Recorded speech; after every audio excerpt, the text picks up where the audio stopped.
Bonjour à tous et bienvenue sur la chaîne Astro, bienvenue aux rencontres Ciel et Espace 2024, week-end du 11 novembre 2024, donc il se tenait à la Cité des Sciences et de l'Industrie, porte de la Villette à Paris.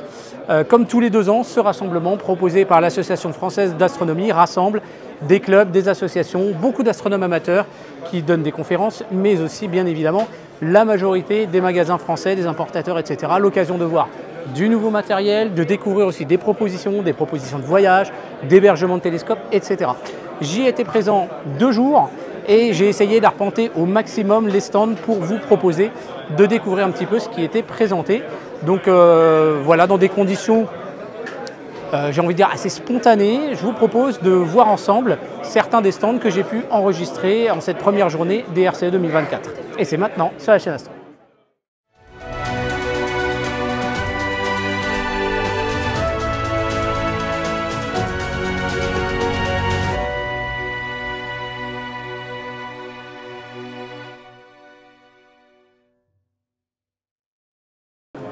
Hasard des rencontres comme ça en déambulant dans les chemins des rencontres Ciel et Espace, je rencontre Georges Chassaigne, président de l'AIP. Bonjour Georges, qu'est-ce que c'est Bonjour. l'AIP?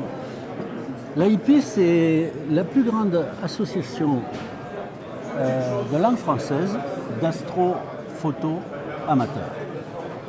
Donc association qui organise notamment des formations pour l'astrophoto et en particulier PixInsight. Oui, alors, Mais pas seulement. Mais pas seulement, oui, parce qu'il faut s'élargir. Alors le but de l'association, c'était de partager les connaissances. Ça a été créé par Nicolas Outers, entre autres, qui est aujourd'hui vice-président.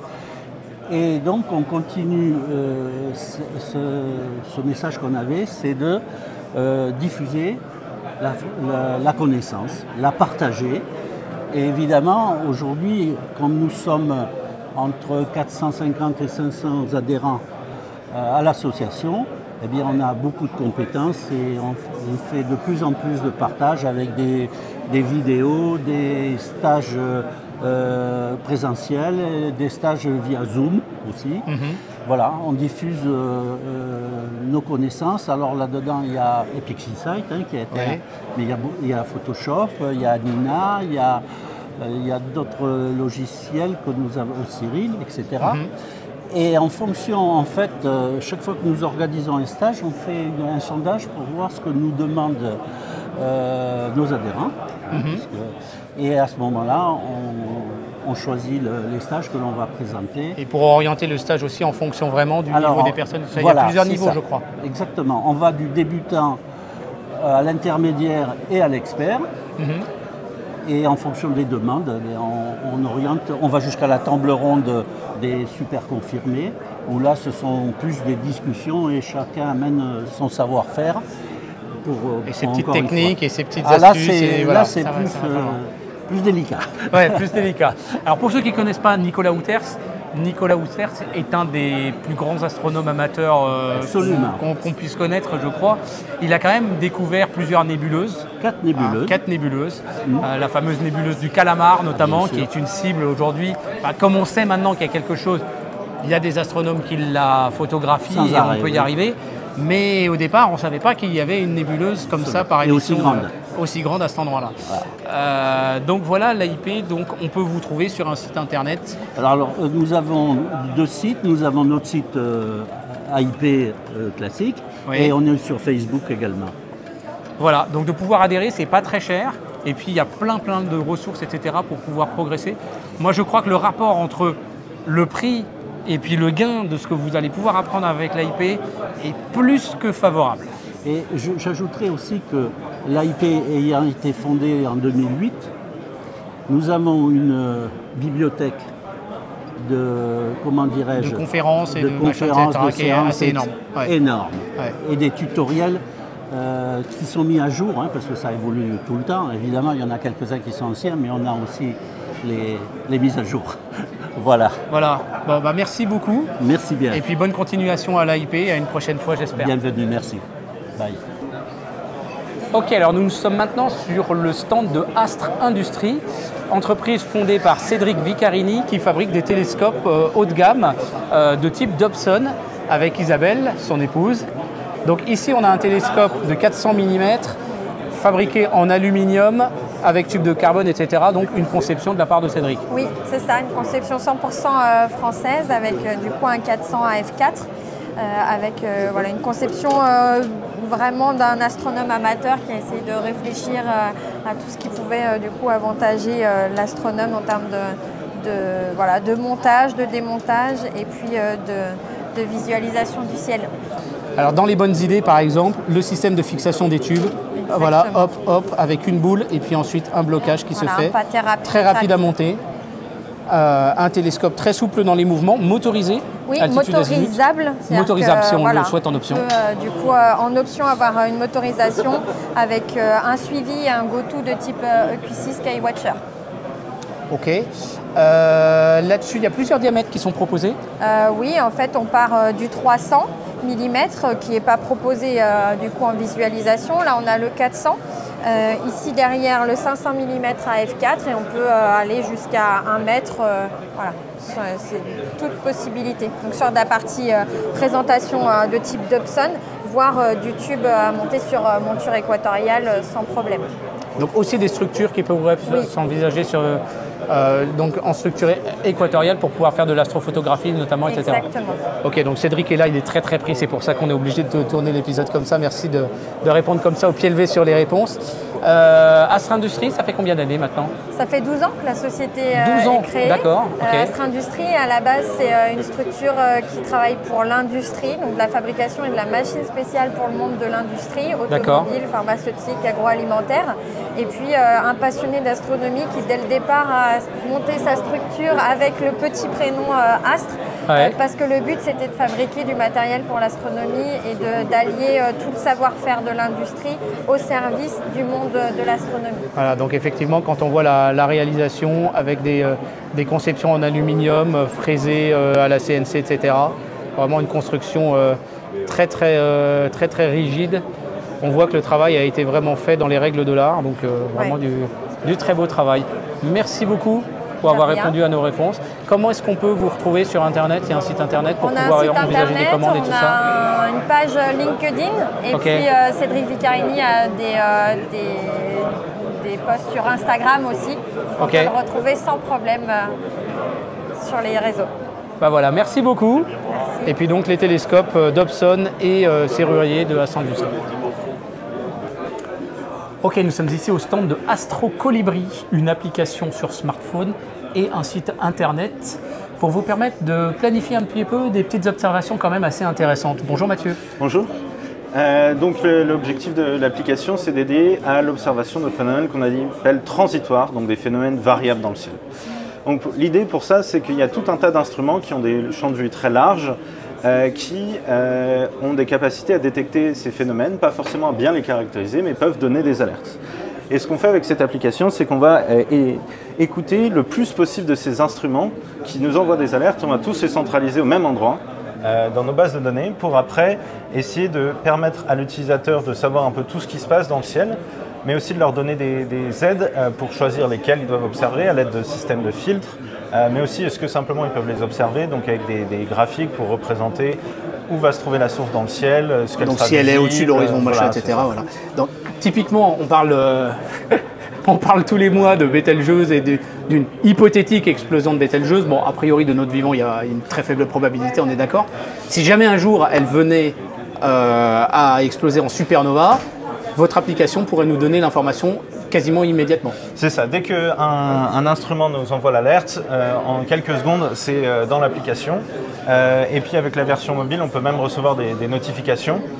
Donc sur tout ce qui se passe ou un peu plus spécifique, par exemple, on peut avoir des notifications que pour les supernovas. Et donc si Betelgeuse explose et qu'il y a quelqu'un qui dit « Ah, il y a une supernova », ça va arriver sur l'application. Et puis si on écoute les notifications sur le téléphone, il y aura une notification aussi. Ok, donc l'application, elle est là, mais ça c'est la version page web. Oui. Donc là, qu'est-ce qu'on peut y voir un petit peu comme truc? Il y a quand même pas mal de choses, ça a l'air un peu technique comme ça, mais alors, voilà. Il y a une interface quand même bien pensée. C'est un peu fourni, mais ce qu'on peut voir déjà ici au centre, c'est la carte du ciel. Donc là, on a l'entièreté du ciel qui est représentée et chaque point est un phénomène qui nous a été reporté. Donc après, les couleurs et les symboles nous permettent de savoir la nature du phénomène et quel instrument l'a détecté. Ici, on a la liste des événements, donc c'est juste la même chose, mais sous forme de petites cartes où on a un peu plus d'informations comme la position ou le nom et ce genre de choses. Et donc, si on clique, on peut voir derrière dans la carte du ciel. Les détails ici. Et aussi, voilà, en haut, on a donc timeline. La timeline. Et donc cette timeline représente quand ça a été détecté. Donc là, de base, quand on ouvre, c'est sur les 2 dernières semaines et on peut changer pour voir plus d'événements. Donc il y a quand même pas mal de trucs qui sont arrivés là, rien que ces 2 dernières semaines en fait. Hein. C'est ça.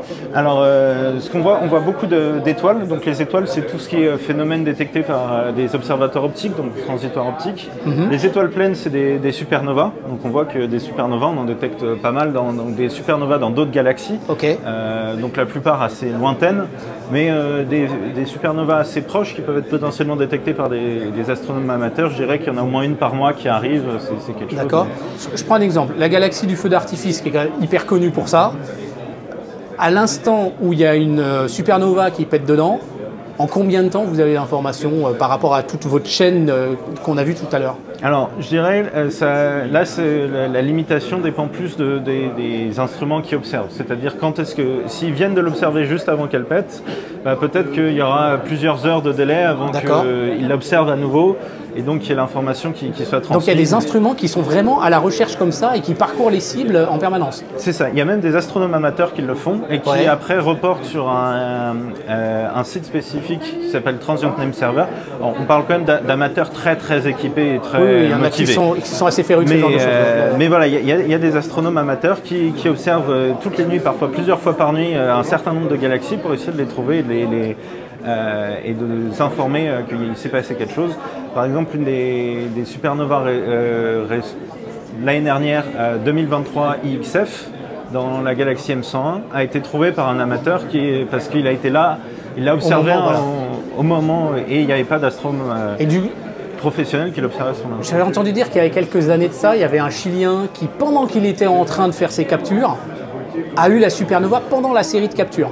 Oui, c'est du coup, c'est assez intéressant pour vous, après, de récupérer les brutes pour pouvoir faire l'analyse de la montée en lumière, par exemple. C'est ça, c'est vrai que c'est quelque chose pour les supernovas qui est très important, c'est de savoir exactement au moment où elle a explosé et puis comment ça évolue. Et c'est vrai que c'est une information qui manque souvent avec de précision de savoir quand elle a explosé, et c'est une force qu'ont les amateurs, c'est que les professionnels ne peuvent pas rester des heures et des heures à observer une galaxie en attendant qu'il se passe quelque chose. Et les amateurs ont cette possibilité-là, et quand ils ont la chance de détecter quelque chose, c'est quelque chose qui est très très utile. Outre les supernovas, parce que tout le monde n'a pas forcément de radiotélescope, machin, etc. à la maison, mais outre les supernovas, quels seraient les autres phénomènes comme ça qui pourraient être observables par un astronome amateur avec un télescope optique? Alors le principal autre candidat que j'aurais, c'est plutôt les novas. Ouais. Ça, c'est des phénomènes qui sont à l'intérieur de nos galaxies, c'est des explosions thermonucléaires à la surface de naines blanches. Et certaines d'entre elles peuvent être très brillantes. Il y a 2 ans, il y en a une qui est montée jusqu'à magnitude 8. Alors magnitude 8 c'est rare, mais en astrophoto c'est pas un problème. Mais voilà, la plupart vont être quand même plus faibles que ça, mais ça peut arriver plusieurs fois par an qu'il y ait des novas assez brillantes qui puissent être observées par des astronomes amateurs. Donc cette application, si j'ai bien compris, est proposée par le commissariat à l'énergie atomique. C'est ça. Et c'est une application gratuite. C'est une application complètement gratuite, mise à disposition de tout le monde. Et voilà, et après, c'est vrai que l'interface est un peu chargée, mais on peut facilement aussi appliquer un peu des filtres. Par exemple, si on veut juste observer des supernovas, donc on a là en haut tous les types d'événements. Donc si je clique ici, je les décoche tous, et si je clique là, on n'a que les supernovas. D'accord. Et voilà. Et si je suis un astronome amateur et par exemple j'ai une magnitude limite à 17, je peux dire que je veux que celles qui sont au-dessus de 17. Donc on voit que ça en enlève pas mal. Dans les 2 dernières semaines, il n'y en avait qu'une seule. D'accord. Et voilà, et ça permet de...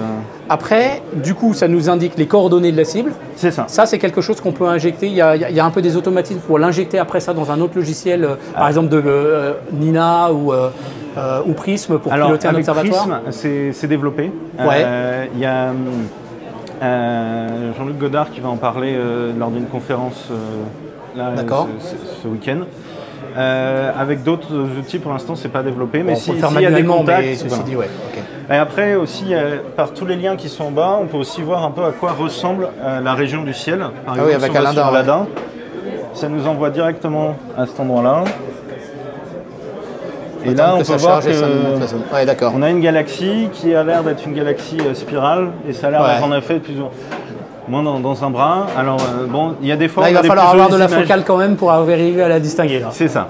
Et ça va forcément dépendre de la distance. Parfois, elles sont très proches, parfois elles sont plus lointaines. Okay. C'est très dépendant. Bon, bah merci beaucoup, Mathieu. De rien. Bonne continuation pour ce développement. Je pense que c'est intéressant à connaître. Ok, nous sommes maintenant sur le stand de Astromeca avec Antoine Caillot, astronome amateur et professionnel. Et voilà, en fait, ou professionnel de l'astronomie plutôt. Ou professionnel de l'astronomie plutôt. Donc, allez, on se connaît, on va se tutoyer. Je pense que c'est plus sympa. C'est plus sympa depuis le temps. Donc Antoine, astronome amateur, tu es passé du côté professionnel avec des compétences énormes en usinage, en mécanique et en conception de systèmes. C'est ça. Là, par exemple, ça c'est une pièce que tu as toi-même designée, par exemple, pour un de tes travaux. Exactement. Pour une de tes montures. Magnifique. C'est ça. Ben, en fait, si tu veux, j'ai toujours construit beaucoup de mes instruments. J'ai jamais rien acheté dans le commerce. Ouais. Et des brevets. On a travaillé sur une nouvelle monture. On a déposé un brevet d'invention sur un nouveau type d'entraînement de télescope avec le CNES. Et c'était plus compatible avec mon activité précédente. Je travaillais dans l'assurance. Ouais. Et donc, d'une passion de fabrication et d'utilisation des instruments d'astronomie, c'est devenu en fait un vrai métier, une vraie entreprise, quoi. Donc là, c'est la 5e année. Il y a combien d'ans? Il y a 5 ans. Il y a 5 ans en tout, maintenant. Il y a 3 ans en SARL, donc là où je fais vraiment plus que ça. Et 2 ans en auto-entreprise où j'étais un petit peu entre deux. Une phase de transition pour voir un peu les trucs. Au dernier RCE, j'étais un peu entre deux. Et là, je suis venu vraiment en tant que SARL entreprise. Donc des projets, tu parles du CNES par exemple. C'est-à-dire, le CNES va commencer, va pas prendre comme fournisseur, comme sous-traitant, une entreprise qui n'a pas les reins solides, qui n'a pas des compétences, etc. Voilà. Donc aujourd'hui, c'est quoi un peu les projets que tu as faits? Où tu en es en fait finalement par rapport à ces travaux? Le télescope qui est là, en fait, il est en Nouvelle-Calédonie. Il s'occupe d'observer la ceinture géostationnaire, donc on surveille des satellites, les débris spatiaux. On est capable aussi de surveiller les sursauts gamma, donc le télescope peut bouger extrêmement vite. En quelques secondes, traverser le ciel pour aller observer un sursaut gamma. Donc tout ça a été monté dans un observatoire mobile. C'est le premier observatoire en fait transportable par mer et par air du CNES. Donc on a amené une maquette, un petit bout de maquette de cet observatoire. Donc c'est un container maritime dans lequel en fait on a positionné un télescope. Donc tout ça est transportable par mer. Donc ça c'est c'est en norme conteneur maritime avec la partie commande d'observatoire et tout ça. L'ordinateur et tout ça. C'est ça. Et là, c'est quoi? C'est des 4 Takarashi? C'est 4 gros télescopes qui observent le ciel simultanément. Avec cette monture? Avec cette monture-là. Voilà, donc là, on a 120 kg de charge utile et on peut se déplacer autour de 40 degrés par seconde pour aller pointer des sursauts gamma. Donc on traverse le ciel en quelques secondes. C'est le projet TARO. Donc les télescopes à action rapide, robotisés. Sachant que tu es en monture équatoriale. Sachant que je suis en monture équatoriale, donc il faut se retourner. Voilà, pour les retournements. Voilà, exactement. Donc voilà le gros projet CNES qu'on a fait. Là, on est maintenant sur la fabrication et la conception d'un nouveau spectroscope pour le télescope d'1 mètre. On travaille avec l'Observatoire Midi-Pyrénées sur un changeur de manip. Donc pour le télescope de 50 cm du Pic du Midi pour les amateurs. Tu avais déjà fait aussi des travaux au Pic du Midi? Exactement, oui. Sur le télescope d'1 mètre, on est dans le groupe de soutien technique et je m'occupe de la modernisation de l'entraînement du 1 mètre. Oh la vache.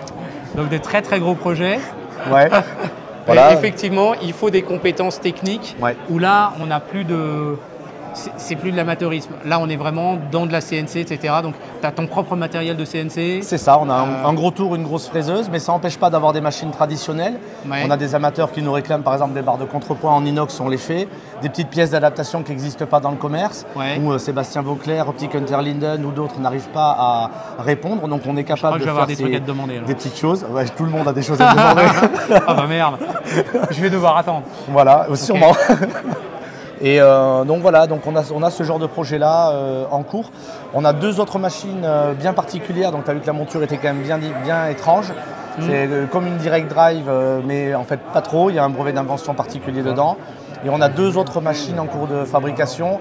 Au prochain RCE, sûrement, on aura à présenter 2 nouveaux concepts qui sont encore quelque chose d'encore un peu différent. Mon but, le but d'Astromeca, c'est pas de fabriquer en masse plein de montures pour équiper tout le monde, c'est vraiment de répondre à des difficultés, à des projets spéciaux et à des projets spéciaux. Voilà. Après, on a des observatoires fixes pour des collectivités, pour des clubs qui ont besoin de grosses montures, de grosses charges, on sait faire. Et pour des particuliers aussi, pour des particuliers des coupoles et des choses comme ça, j'ai vu voilà, des coupoles qui s'ouvrent comme ça. Exactement, voilà, on a fait des observatoires clamshell, on a fait des observatoires à toit roulant, on a fabriqué des coupoles. Donc là, on a fait une pour la ville d'Alès, réserve de ciel étoilé, porte des Cévennes. Et le diamètre est 5,30 m. 5,30 m. Voilà. Et là, on en fait une autre pour la communauté des communes de Cousseran, en Midi-Pyrénées, en Ariège. Donc c'est là, quand je sors du salon, je vais souder de la ferraille pour fabriquer des coupoles en Ariège. Donc voilà, d'énormes projets, un carnet de commandes qui marche bien. Voilà, et puis des projets intéressants, et puis une cohabitation, une collaboration avec les astronomes amateurs et professionnels qui vraiment, moi, me ravit tous les jours, et ça, c'est chouette, quoi. C'est vraiment mon but, quoi. Tu es basé dans quel coin en France? À côté de Toulouse. À côté de Toulouse, donc globalement, voilà, tout le sud-ouest.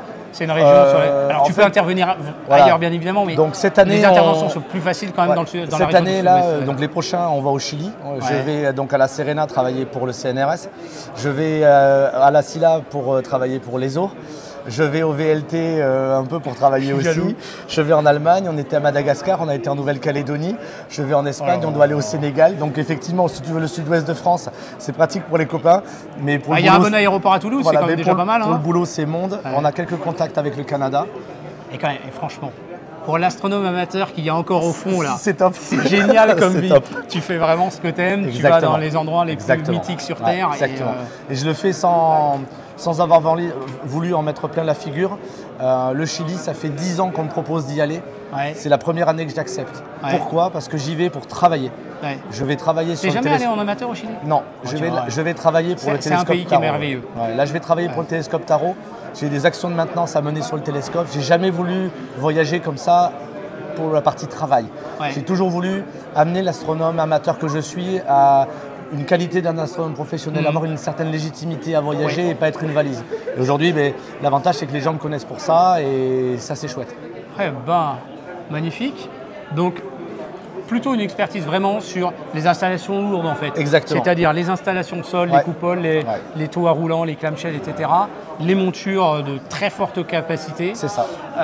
J'ai pas des mains à faire des montres. Tu ne fabriques pas de télescope, en fait. Alors, je sais fabriquer de l'optique. Je me forme à l'optique. Mais je ne la commercialiserai pas. D'accord. Mais je sais discuter avec des gens. Après, tu sais orienter vers des personnes qui seront livrées. Donc là, l'un des projets. On parlait de Skyvision. Voilà, exactement. L'un des projets qui arrive, en fait, c'est la construction d'un spectroscope de champ pour le télescope d'1 mètre. Donc il y a une discussion entre les opticiens du CNRS et moi sur la partie comment maintenir toutes ces pièces optiques ensemble. Donc je me forme à l'optique pour avoir les bons mots, les bons usages. Et toi, tu vas faire la partie mécanique. Moi, je m'occupe de la partie méca. Et eux, ils vont faire la partie. fournir les parties optiques. C'est ça. Voilà, donc parler le même langage, discuter avec l'opticien comme il faut. Voilà, c'est le but. Mais je sais tailler du verre, j'ai taillé mes propres miroirs, mais je ne les commercialise pas. Alors comment on peut te trouver? Tu as un site internet? J'ai un site internet, un petit peu de publicité parce que c'est vraiment un super pote. Étienne Jam, qui est graphiste, il m'a fait toute la charte graphique du site. Il nous a rénové le site pour les RCE. Donc on a un super joli site maintenant avec plein de belles photos d'atelier. Ce qu'on fait bien est bien présenté, donc astromeca.fr. Voilà, tu vas trouver plein d'infos. Je suis très bavard. Il vaut mieux m'appeler le soir, un coup de téléphone et discuter calmement d'un projet sympa. Et au pire, un petit bout de mail avec quelques photos pour commencer si vraiment tu es un peu timide. Voilà, bon, écoute, on te souhaite une bonne continuation, moi une bonne aussi, réussite. Christophe, parce que je suis content de tout le travail que tu fais pour les amateurs, la vulgarisation que tu fais, la bonne humeur que tu mets dans ton travail. Et voilà, ça c'est plaisant. C'est que du bonheur de rencontrer des gens comme toi. J'ai rencontré plein de gens, des abonnés de la chaîne qui sont venus me voir comme ça. Je voulais te remercier, tout ça, ça fait plaisir. Et voilà, c'est ça, c'est une grande famille l'Astro. C'est ça. Mais bravo Antoine, moi je suis un petit peu sur Facebook. Pareil, hein. Fait des trucs et tout, je me dis putain, génial.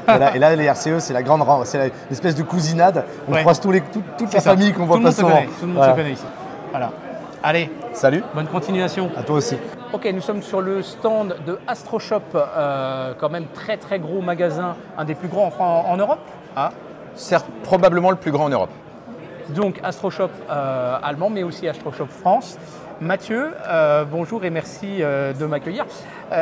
On est ici sur une solution proposée au global, là par exemple, avec des produits qui sont distribués par AstroShop, où ils sont carrément la marque Omegon Pro. Exactement. Donc ici, on a mélangé plusieurs marques pour montrer une solution réelle d'observation et réelle d'astrophoto, avec le trépied en carbone Omegon sur lequel on a monté la monture AM5N de ZWO. Ah, la nouvelle. C'est la nouvelle, il y a des petites différences avec il y a des petites améliorations, ouais. Des petits trucs qui ont été un petit repensés. Bon. On en reparlera après. On a préféré mettre le trépied Omegon dessus parce qu'on le trouve plus costaud que le trépied proposé par ZWO. Oui. Ah oui, c'est le trépied qui monte plus haut celui-là. Et en plus, il monte plus haut. Très intéressant, oui. Dessus, ma lunette préférée du monde qui me fait de l'œil à moi, la quintuplée 108 mm, sur laquelle on a monté pour l'exemple une lunette guide Omegon finalement assez classique, ouais. avec un bon focuseur de mise au point. Avec un focuseur qui permet de faire la mise au point. Il est très bien celui-là. Ouais. Voilà, un focuseur hélicoïdal pour avoir une bonne image bien nette en guidage. Sur ces queues d'aronde femelles qui font à la fois poignée, à la fois queue d'aronde et qui sont vraiment multi-accessoires parce que tout ce qui est un support de chercheur Vixen Skywatcher pourrait être fixé dessus. Et on peut le placer où on veut, on peut le monter, le descendre. Et comme c'est complètement vissé sur les anneaux, etc., on limite les flexions. Exactement. Un système de mise au point automatique ZWO. Ouais, classique. Le câblage qui va avec, parce que dans la réalité, il y a toujours des câbles qui se promènent sur une solution d'astrophoto. Et la caméra 455, la caméra plein format d'Omegon. C'est l'équivalent 6002. Le même capteur que la 6200. Ouais. Ici, nous avons un tiroir à filtre Arte Sky, mais on a la nouvelle roue à filtre électronique Omegon qui est là-bas. Ça t'intéressera certainement de voir cette roue à filtre, elle a des détails très sympas. Ah, ça va être intéressant ça. Et c'est une lunette, je ne sais pas si c'est exactement un Petzval, mais on a, en tout cas comme sur un Petzval, l'intérêt qu'on n'a jamais de problème de back focus à régler. Le porte-oculaire est également rotatif. Et on a tout un tas de systèmes de bagues qui font qu'on va pouvoir le monter en T2, M48, M54, M63, etc. Ok, donc une très belle lunette qui a un rapport FD au final 5,5, 5,5-6. Donc on est sur quelque chose d'assez, de franchement polyvalent et très qualitatif, effectivement. Avec des images ou même en plein format, même en 24-36. Sur les coins, c'est propre. On va avoir des coins, tu as vu la photo tout à l'heure, les coins très propres, quasiment pas de vignettage, c'est-à-dire que la photo que tu as vue, c'est une photo sur laquelle il n'y a pas de flat, il n'y a pas de dark. Il n'y a que du bias. J'en ferai quand même, mais bon. Voilà. C'est pour dire. Mais c'est en tant que tel, on va avoir une capacité à pouvoir exploiter la totalité du capteur qui va bien se passer. C'est-à-dire qu'on a déjà sorti de la boîte une très bonne performance. On ne va pas être obligé de passer des semaines à se battre à rattraper des petits défauts de l'ensemble. Sur du visuel assisté, ça va être plutôt bien. Oui. Alors la question qui fâche, entre guillemets, c'est là on a des produits qui ne sont pas forcément de la marque ZWO, donc qui ne sont pas forcément pilotables avec un ASIR. Exact. Et là, bientôt, il y a une bonne nouvelle qui est en train d'arriver. Je donne la bonne nouvelle tout de suite? Ouais, tu peux le dire. Alors, on parle en ce moment d'un système... vous pouvez le dire, parce qu'il faut vous voyez, parce que sinon vous êtes choqués. Je ne l'ai pas encore. Alors, tant que je ne l'ai pas eu entre les mains, ce n'est qu'une annonce. ToupTech va proposer un système qui s'appelle l'Astrostation, où ce que l'on attend de ce système-là, c'est avoir les mêmes fonctionnalités qu'on a sur un ASIR, sans être obligé d'utiliser une caméra ZWO. Ouais. Voilà. Ça, je crois qu'il y a beaucoup de monde qui l'attend. On l'attend, on ne l'a pas encore. On ne va pas faire de promesses sur un objet qu'on n'a pas encore eu entre les mains, mais ça nous est présenté comme ça par le fabricant, on verra. Ok, donc ça, très intéressant. Et la petite lunette guide, c'est important parce que moi j'ai testé la ZWO. Franchement, c'est une catastrophe la petite. Elle est insupportable. Faire la mise au point et tout ça sur la petite lunette de ZWO, j'ai détesté. Alors que celle-là, elle m'a l'air vraiment très bien. Elle est tout à fait correcte. Avec petite résistance chauffante, etc. Alors cette résistance chauffante... Et là, vous proposez un boîtier assez intéressant. On va pouvoir régler manuellement sans être obligé de passer par un truc USB ou Bluetooth ou autre chose. La puissance, du chauffage, canal par canal pour dire est-ce que je suis obligé d'être à 100%, est-ce que je suis obligé d'être à 50%. C'est de un quart, la moitié, trois quarts, ce qui est largement suffisant. Dans les trois quarts du temps, c'est parfait. Ouais, pour les 9/10 du temps même. Pour la plupart des gens, c'est largement suffisant. Et donc ça va être un produit qui va être aussi C'est trouvable déjà chez Omegon Pro. disponible dans la gamme Omegon sur le site web Ok. pour 149 €. Je ne suis pas sponsorisé, mais j'en ai deux et en fait elles sont géniales. Là on est sur un instrument encore plus balèze, Oui. 140 mm de diamètre. 140 mm en verre FCD 100, donc à extrêmement basse dispersion de chez Omegon.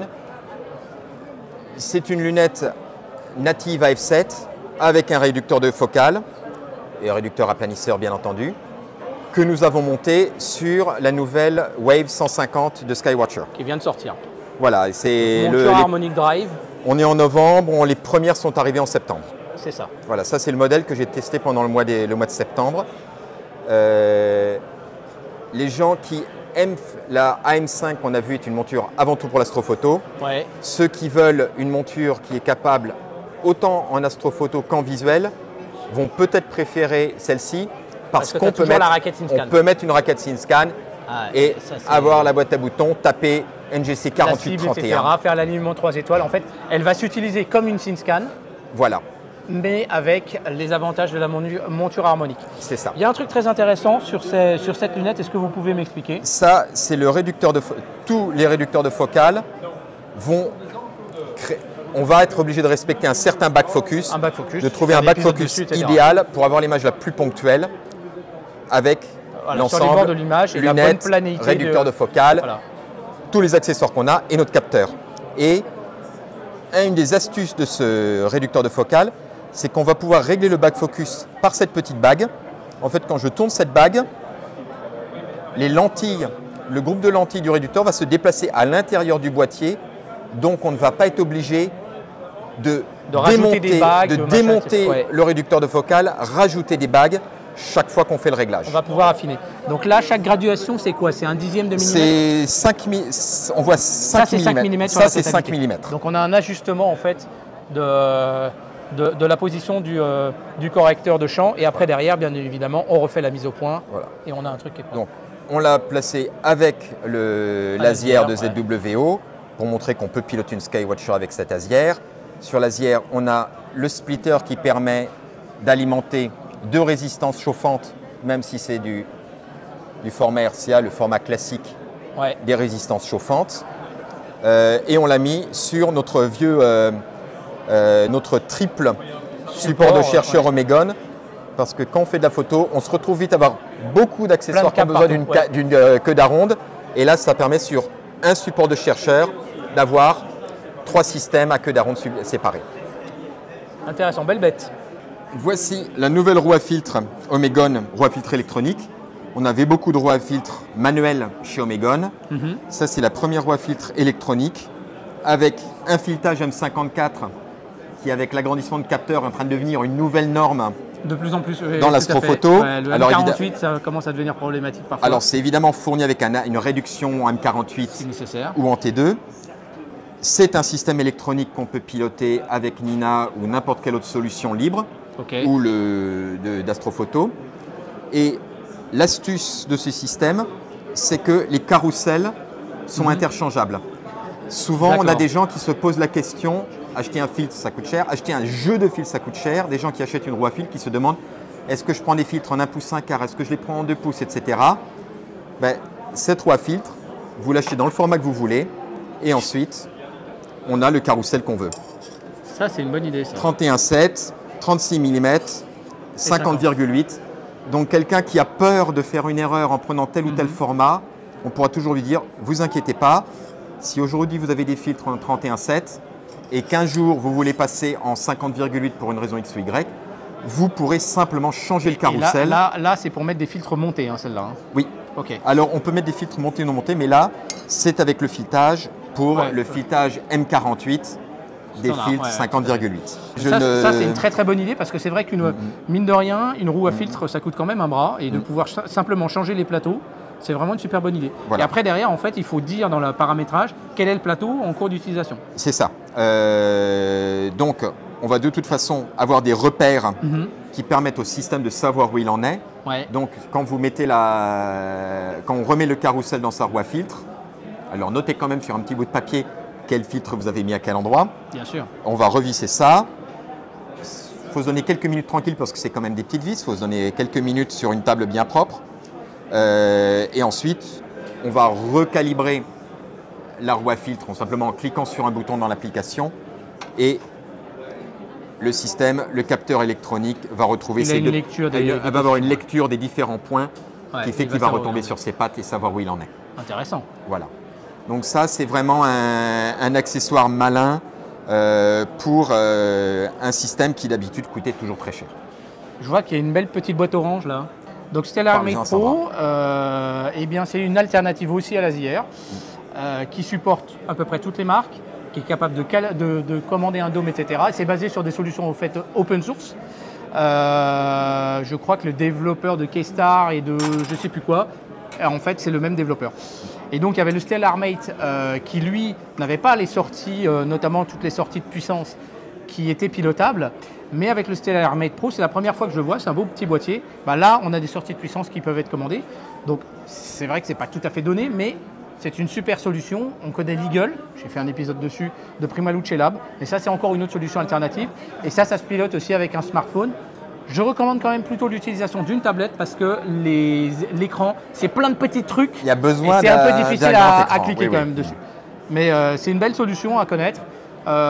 Et donc en fait à l'intérieur c'est quand même une électronique qui permet de faire du calcul. Voilà. Donc on terminera cette petite présentation là par rapport à Omegon et Omegon Pro de bien préciser que y a effectivement deux gammes qualitatives de produits.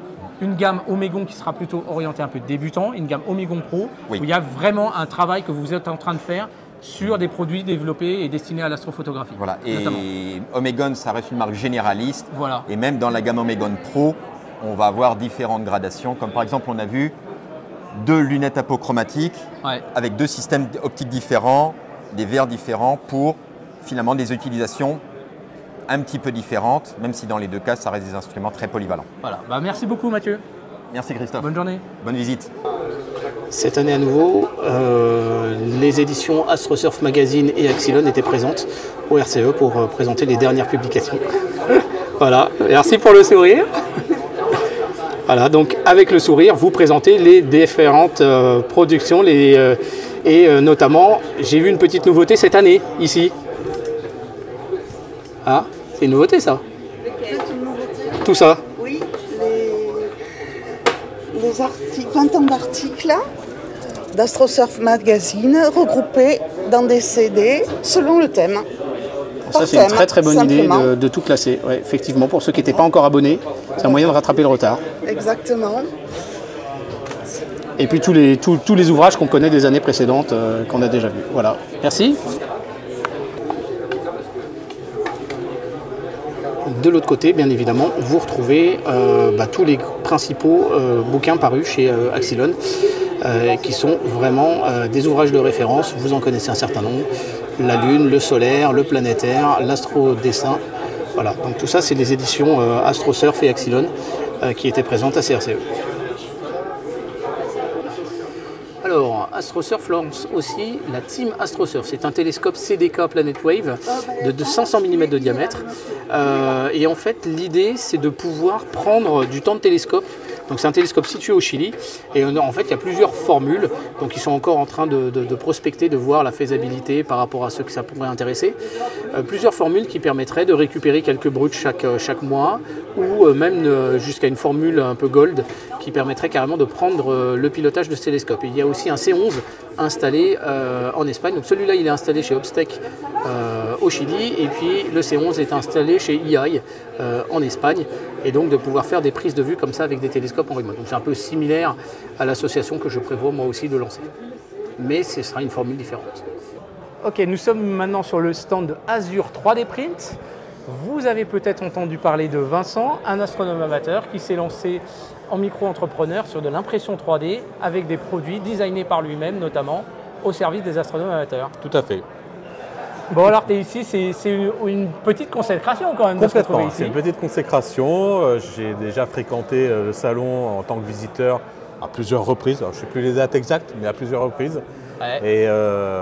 Et venir ici maintenant en tant qu'exposant, j'avoue que c'était un peu non pas que je l'imaginais même pas en fait, quoi. Et c'est vrai que quand on se lance comme ça, on se doute pas de où ça va nous conduire. Non, d'autant que ça s'est fait naturellement. Moi, je ne vais pas rentrer dans le détail, mais ça s'est fait petit à petit, rapidement, mais par le bouche à oreille. Un copain, 2, 3, puis qui a acheté un truc, qui a vu la qualité du produit. Ça s'est fait. C'est vrai que le bouche à oreille s'est fait quand même énormément. Tout à fait. Donc voilà, on se connaît, on se tutoie bien évidemment, parce que tu restes astronome amateur dans l'âme. Complètement. Malheureusement, j'ai pas le temps de faire autant de photos que j'aimerais, mais j'ai quelques belles photos. Alors tu as des petites nouveautés que tu nous présentes cette année là. Je vois des choses, il y aura des masques de Bahtinov, des masques divers et variés. Tu as quand même beaucoup de choses. La gamme des écrans à flat avec variateur d'intensité intégré, des nouvelles gammes de lampes aussi. Ça c'est sympa, des lampes sympa, qui s'éclairent par l'intérieur, c'est joli. Très joli. Des nébuleuses comme ça, je suis le seul à en faire. Parce que c'est toi qui as fait un programme pour pouvoir les créer. Je me sers d'une technique connue, mais on part d'une image et après on fait donc ce qu'on appelle une lithophanie et après en boule et tout. Et puis après, il y a le petit dernier, le SunScan de Christian, qui est là, qui est présent, et bien sûr Solex Pro et Starex Pro. Et voilà quoi. Voilà, je t'ai acheté un Solex Pro, j'ai toujours pas eu le temps de le monter. Pour l'été prochain, parce que le soleil est un peu calme actuellement. Bon, ça va. Voilà, écoute, Vincent, ça fait combien de temps que tu avais lancé Azure 3D Print? Ça doit faire. Ça doit faire 4 ans. 4 ans? Ouais. Max. Mes félicitations. Merci. En tout cas, pour ceux qui ne connaissent pas les produits de Vincent, moi je n'ai eu que des échos positifs. La qualité d'impression est de qualité. Tu as pu voir la qualité aussi, toi, avec. Étant moi-même un petit peu printer, je sais un peu la difficulté qu'il y a. Et franchement, Vincent est toujours très à l'écoute et très je sais, et puis c'est important de pouvoir parler. Des clients, voilà. Ça me fait. C'est ce qui me satisfait le plus en fait dans mon travail. C'est aussi la satisfaction des clients. Et je croise les doigts pour le moment, tout le monde est content. Voilà. Ça me fait plaisir. Tu as un site internet sur lequel on peut trouver tes produits. Il y a la boutique principalement, donc azure3dprintshop.com. Ok.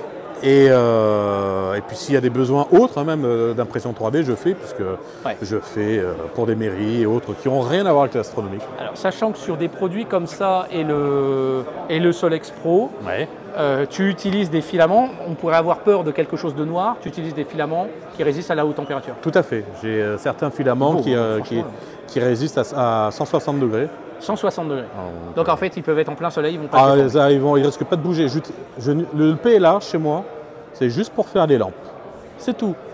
Je ne l'utilise pas. Voilà. C'est minimum PETG et c'est tout ce qui est variante avec fibre de carbone, fibre de verre, nylon et compagnie, tout ça j'utilise. Ça c'est quoi ça par exemple Qu'est-ce qu'il prend au niveau mécanique ça? Donc, et ça c'est un filament, donc celui qui résiste à 160 degrés et qui est très rigide. Il est presque aussi dur du nylon, mais c'est un filament naturel. Je ne peux pas dire à base de quoi c'est, ils n'ont pas voulu me dire, les fabricants. C'est européen, ce qui est vraiment appréciable dans ton travail, c'est qu'effectivement, là où il y a des contraintes mécaniques, tu mets les pièces ajoutées, etc. pour éviter garantir la résistance mécanique. Surtout au solaire, on ne joue pas avec le soleil. C'est indispensable. Voilà. Et donc le SunScan, ça va être à mon avis très rapidement sur la chaîne de Christian Bulle. Oui. Merci Vincent. Merci à toi. Merci toi aussi, bon salon. Ok, nous sommes maintenant sur le stand de Bresser. Donc avec Jean-Baptiste. Oui, vous êtes le responsable du service technique de chez Bresser France. Est-ce que vous pouvez nous expliquer un petit peu, parce qu'on voit qu'il y a pas mal de marques là, Explore Scientifique, Vixen, Lunt et Bresser. Donc un peu quel est cet univers autour de Bresser France, un peu nous expliquer, parce que Bresser est finalement peu connu. C'est vrai, c'est un nom qui existe depuis longtemps mais qu'on ne connaît pas toujours. Alors il faut savoir que Bresser, c'est une marque qui existe depuis 1957. C'est une marque allemande initialement. Historiquement, Bresser, ce fut une marque au début dédiée aux jumelles et aux longues vues. Rapidement, on a vu apparaître un rayon astronomique. Aujourd'hui, Bresser, c'est une marque qui propose des produits en astronomie, toujours des jumelles et des longues vues pour l'ornithologie par exemple, mais aussi de la microscopie et la météorologie. La ligne directrice de cette marque, c'est la découverte du monde et de la science. La curiosité, l'observation de la nature, de l'infiniment grand à l'infiniment petit. Bresser, ce n'est plus une marque seule, c'est aussi un groupe. Effectivement, la marque Bresser elle-même existe toujours, mais dans notre groupe, nous avons inclus Explore Scientifique, qui est une marque à la fois chinoise et américaine, Il y a aussi Vixen, la marque japonaise, et Lunt, qui est américaine aussi. Nous proposons aussi des produits de chez National Geographic, essentiellement des produits dédiés aux enfants et aux familles. Donc, le groupe Bresser, c'est ça. C'est la marque Bresser, historique, ainsi que d'autres marques qui nous appartiennent ou que nous redistribuons. Pour être plus précis, nous sommes l'importateur officiel de Vixen et Lunt pour l'Europe. Pour l'Europe. Pas uniquement l'Union européenne, mais bien le continent européen. Aujourd'hui, la marque Bresser... Explore Scientifique, oui. si j'ai bien compris, oui.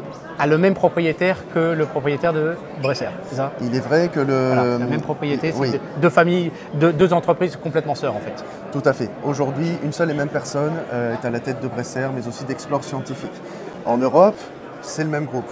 Mais aux États-Unis, Explore Scientifique est seul. Il n'y a pas Bresser aux États-Unis. C'est peut-être le seul continent où nous ne sommes pas présents. Ok, alors Bresser, vous proposez pas mal de choses, Explore Scientifique, etc. Des produits que l'on connaît plus ou que l'on connaît moins. Alors, je ne les ai pas vus ici, mais on en a un tout petit représentant. On peut le sauver. Ouais, hop. Donc, petit télescope pour débutants. Alors celui-là, quelle est la spécificité? Je vois qu'on y met des piles quelque part. Alors, donc, il est push-to. Exactement, c'est un télescope push-to. Le principe est simple. L'instrument est muni d'une application qu'on installe sur un smartphone. Et qui va indiquer la direction dans laquelle viser par rapport à ce que l'on veut. Le smartphone nous explique où pointer dans le ciel. S'il faut monter, descendre, et l'application a été conçue gauche, spécifiquement par rapport à ce télescope, etc. C'est une appli un peu comme un planétarium. Après, derrière, vous avez des télescopes de type Dobson. Moi, il y en a deux que j'aime beaucoup, qui est le 130-650 et le 150-750. Des grands classiques, des Dobson de table, extrêmement faciles à manipuler pour un enfant qui va pouvoir très vite commencer en autonomie. Pour moi, ce sont les meilleurs pour débuter. Très sincèrement, pour un enfant, je pense que c'est parmi vraiment les meilleurs choix. Ça se défend bien. Ça se défend bien. Jean-Baptiste, est-ce que vous pouvez nous présenter un peu vos différentes gammes de produits? Oui, avec plaisir. Donc, des différentes marques chez Bresser. Allez, on y va. Je resterai synthétique. Alors, on a parlé du push-to. Je pense que je peux en dire quelques mots. Donc en petit Dobson et en petites lunettes. Voilà, un Newton d'un côté, une lunette de l'autre, avec un pointage semi-automatique. Il n'y a pas de moteur, c'est nous le moteur, mais l'instrument nous aide à pointer vers le ciel. Ce sont des petits produits, ça vient de sortir, ça permet de regarder le soleil, il y a un petit filtre, mais aussi la Lune, les principales planètes. C'est un produit simple qui va à l'essentiel. Chez Bresser, sont en normes européennes, il y a quelque chose comme ça que vous avez fait qui est assez particulier sur ces filtres. Tout à fait. Alors, pour les connaisseurs, on est sur une variante de l'Astro-Solar. Oui. On reprend cette matière composite inventée il y a plusieurs années par l'armée. C'est plus fin qu'un cheveu, mais ça réduit la luminosité par plusieurs milliers de fois. Ça permet de protéger l'œil, protéger l'instrument. Évidemment, on évite de placer le doigt dessus, ça reste fragile, mais ça reste efficace. On peut observer les taches solaires, pas les éruptions, mais les taches solaires. Oui, tout à fait, c'est de la lumière blanche. Exactement. Après, derrière, là, vous avez un télescope de 200 mm de diamètre sur une monture qu'on ne connaît pas forcément. Oui, c'est un petit peu notre fierté cette année. Nous avons désormais une nouvelle monture, déclinée en 2 exemplaires. La Bresser Nebula 6 et sa petite sœur, la Nebula 5. Bresser rattrape son retard petit à petit. Vous avez tous connu l'Exos 2, de 15 ans d'âge, l'évolution simplifiée de la GPDX de chez Vixen. Aujourd'hui, on change un petit peu de cap. On fait fabriquer cette monture en Italie, avec un contrôle allemand toujours, mais cette fois-ci, on est sur du Made in Italy. On est sur un modèle qui se situe entre le Q6 et le Q8. On a la compacité d'une Q6, mais dans les performances, on est proche de l'EQ8. Ce qui est intéressant ici, c'est qu'on est sur un modèle avec des courroies. Bon, d'accord, transmission par courroie. Mais on est sur courroie. C'est simple, mais ça marche bien et c'est précis. Ça limite les erreurs périodiques notamment. Tout à fait, l'erreur périodique est très réduite. Une chose à noter, on n'a pas uniquement sorti un modèle mécanique, on a aussi revisité le GoTo. Vous avez le système GoTo Nebula. Alors, ça ne paye pas de mine, c'est discret, mais ça vaut le détour. C'est un système GoTo qui fonctionne comme n'importe quel autre GoTo, mais c'est plus que ça. C'est une alternative à l'ASIR. Peu de gens en parlent, c'est vraiment tout frais. Mais le système GoTo Nebula reprend les principales fonctionnalités de ce fameux boîtier ASIR qui a tant de succès. Les Chinois l'ont très bien compris, ZWO sort de beaux produits. On s'en inspire. On s'en inspire et on se dit que c'est l'avenir. Vous pouvez vous en servir comme go-to simple, comme système de motorisation classique aussi, mais aussi pour de l'autoguidage ou d'autres fonctionnalités comme celles que propose ZWO. Ce truc-là, il est relié aux deux moteurs, mais vous le pilotez en Wi-Fi avec un smartphone. Vous pouvez utiliser l'ordinateur pour faire votre autoguidage, votre pilotage, votre pointage également. Si vous voulez vous contenter d'une simple correction en ascension droite, on fournit aussi la petite raquette avec 4 boutons pour corriger la vitesse, rattraper. Mais alors, vous me dites une alternative à l'ASIER, ça veut dire qu'il va faire du pointage go-to, de l'astrométrie pour savoir si on est dessus, il va gérer l'autoguidage et il va gérer les acquisitions d'images à partir d'une caméra et de toutes les marques de caméras? C'est en tout cas ce qu'on vise. Alors, je ne vais pas rentrer dans tous les détails maintenant, mais l'idée c'est effectivement de reprendre le même fonctionnement. Certaines fonctionnalités sont déjà disponibles, d'autres vont arriver puisque ce produit va évoluer. Oui, tout à fait. Vous me tiendrez au courant, je pense que ça va intéresser beaucoup de monde. Avec plaisir. On va continuer sur les gammes de produits. Allez. Ici, là, un support d'habitude qu'on utilise pour des binos, et là, avec une lunette Explore Scientifique. Tout à fait. Sur une monture, quelle qu'elle soit, on peut faire varier les instruments. Ici, c'est un grand classique de chez Explore Scientifique. En astronomie, on voit souvent des lunettes, des télescopes. On peut aussi utiliser des jumelles. Cette monture est spécialement prévue pour ça. Vous avez une monture à fourche qui est large de 39,5 cm. Initialement, c'est prévu pour y mettre des jumelles géantes, jusqu'à 120 mm de diamètre pour chaque objectif, ça passe. Mais si vous voulez mettre une lunette, un petit Newton, pourquoi pas un Schmitt, c'est un peu plus sportif. Donc on va pouvoir fixer un support de queue d'aronde et ensuite mettre un instrument en fait. Oui, oui, oui. Ça c'est une bonne idée. Dobson, bon on ne présente plus les Dobson, ça reste un grand classique. C'est ça, ici le Dobson tube plein de chez Bresser-Messier, donc c'est le gros modèle de la série Dobson-Bresser, quoi. Tout à fait. On retrouve nos incontournables, à savoir le porte-oculaire de type Hexafoc. Il a fait ses preuves depuis pas mal d'années, il est toujours là.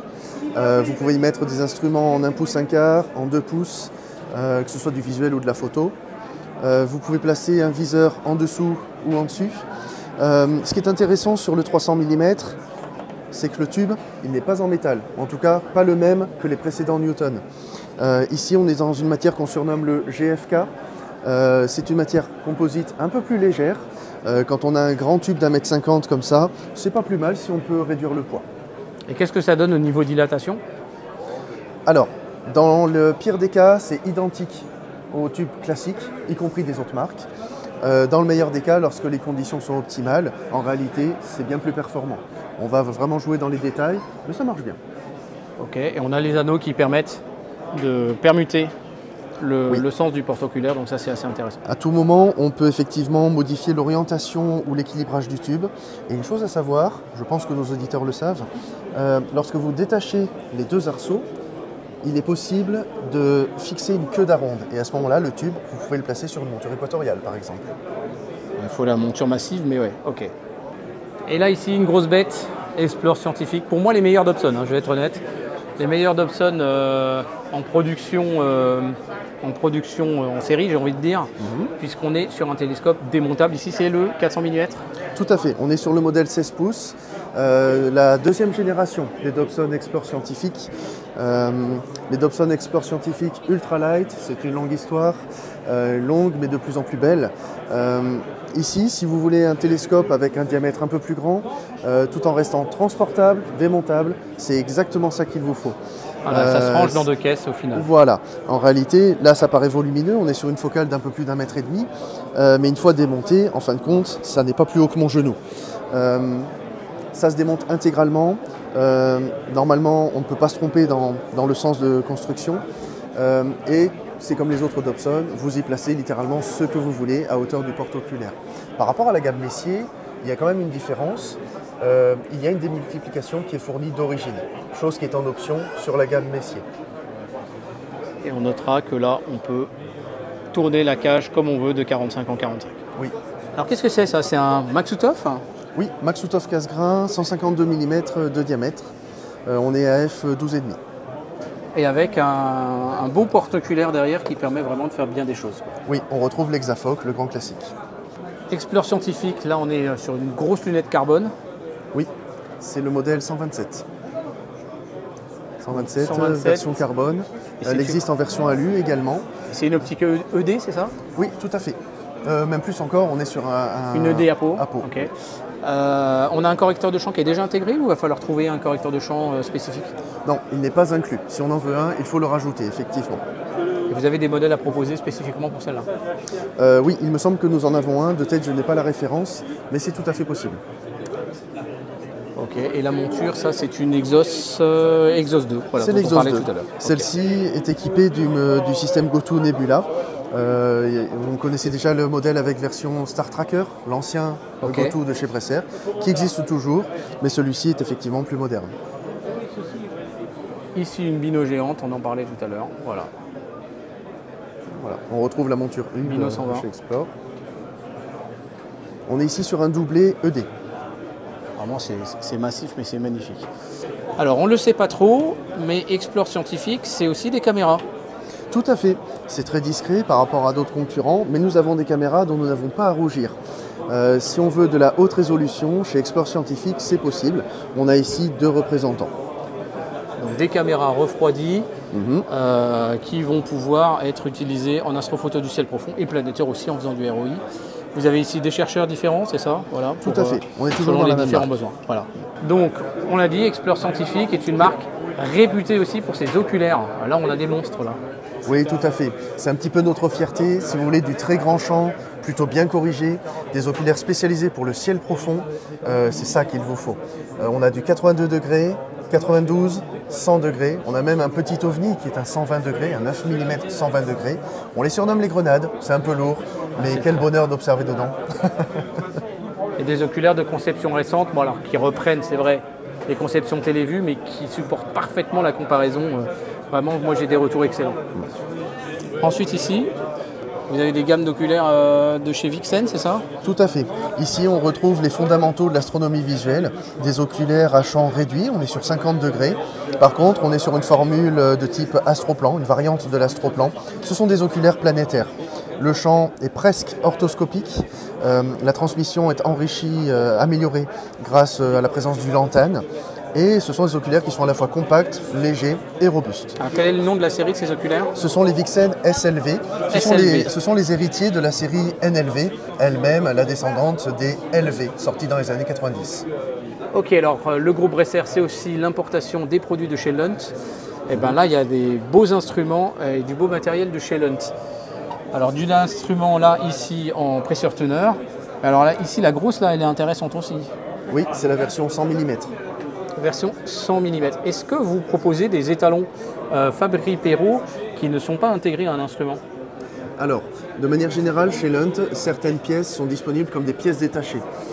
Effectivement, les filtres bloquants peuvent être achetés séparément, typiquement pour faire évoluer une lunette Lunt, par exemple. Il y a aussi la question du double stack qui est aussi disponible. Donc on n'est pas obligé d'acheter l'instrument seul, avec l'instrument complet par défaut. Les pièces qui permettent de filtrer peuvent être achetées séparément.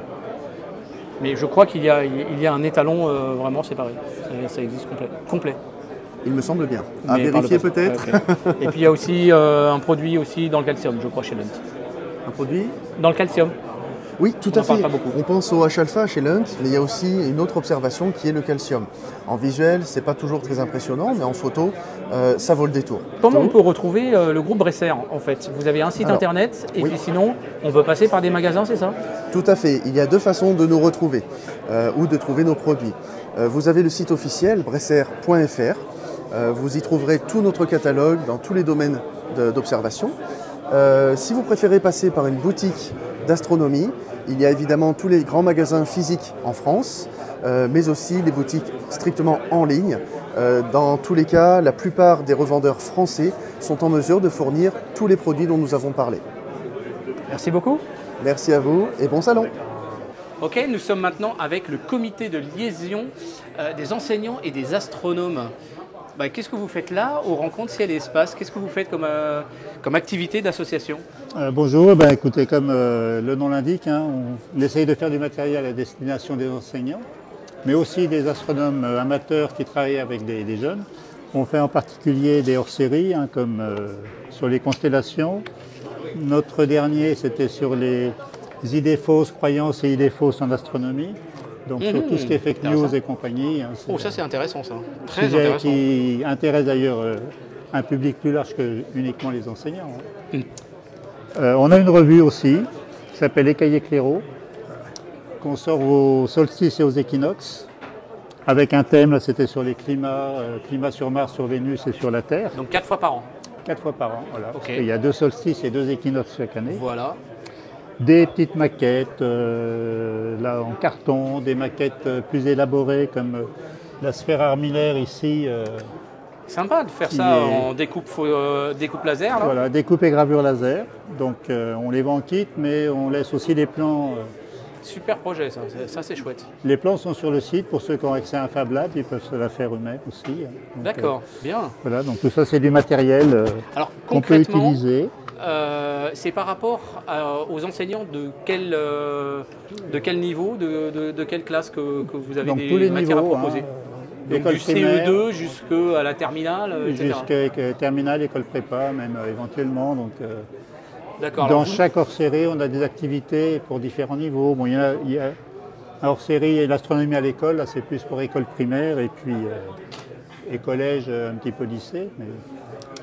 Excellent. Et vous êtes donc vous-même enseignant, je suppose, ou astronome? J'étais enseignant. D'accord. J'étais prof de maths, mais dans notre association, il y a des profs de physique, des astronomes, des profs de lettres, il y en a beaucoup, il y en a moins, hein, des profs de bio, etc. Mais c'est surtout maths et physique. Ok, comment on peut rentrer en contact avec votre comité, donc, du coup, pour voir justement, vous avez un site internet? Voilà, donc c'est cléa-astro.eu. On va mettre le lien dans la description. Et sur ce site, alors il y a beaucoup de choses, hein, il est un petit peu fouillis encore. D'accord. Mais bon, il y a tous les anciens numéros de notre revue, les Cahiers Clairaut. Ceux de plus de 3 ans sont en accès libre, donc il y a plein d'articles avec des recherches par mots-clés, etc. Il y a une petite encyclopédie en ligne avec des idées d'activités, des articles de fond, etc. Des maquettes à imprimer, à découper. Il y a énormément de choses sur le site et puis il y a un contact. Hein, c'est pour les gens qui veulent rentrer en contact avec nous, vous pouvez nous écrire. Puis on a aussi, important, une école d'été qu'on fait tous les ans au mois d'août. Pendant une semaine, on fait de l'astro avec des cours le matin, des ateliers l'après-midi, des observations le soir, et puis on recommence. Donc et ça se passe où ça? Ça se passe, pour l'instant, ça se passe au col Bayard, au-dessus de Gap.